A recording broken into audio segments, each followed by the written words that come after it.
এই ভিডিঅ'টো কেৱল মদ খোৱা কেইজনৰ বাবে। যদি মদ এৰিব বিচাৰে তেন্তে এই ভিডিঅ'টো চাব। যদি ভাল লাগে লাইক কমেণ্ট শ্বেয়াৰ লগতে ছাবস্ক্ৰাইব কৰি দিব নাপাহৰিব। তেনে বলক ভিডিঅ'লৈকে আগবাঢ়ো। কি মেডিচিন খালে মদটো এৰিব পাৰি চাওক। এইটো কৰ্ণডৰ বুলিকে নাম আছে। তো ব্ৰেণ্ড নাম আছে ডাইচুল ফিৰাম টেবলেট 500 mg আছে।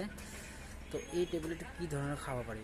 তো এই টেবলেটটো 2 টাইম খাব লাগিব, ৰাতিপুৱা ৰাতি দালিৰ লগত মিক্স কৰি দালিত দিলে গলি যাব আৰু ইয়াৰ টেষ্ট একো নাই। আৰু যেতিয়ালৈকে মদটো নেৰে তেতিয়ালৈকে খুৱাব আৰু এৰি দিয়াৰ পিছত এইটো বন্ধ কৰি দিলে ভাল হয়। কাৰণ লং টাইম খালে ছাইড ইফেক্ট কৰিব, সেয়েহে লং প্ৰচেছ নকৰিব। আৰু ইয়াৰ দামটো বেছি নহয়, মাত্ৰ 36। 4টা টেবলেটৰ দাম 36। 2 টাইম কৰি খাই থাকিব। আৰু যদি পাৰে ডক্তৰক একবাৰ কনচাল্ট কৰি ল'ব, তেনেহ'লে বেছি ভাল হ'ব।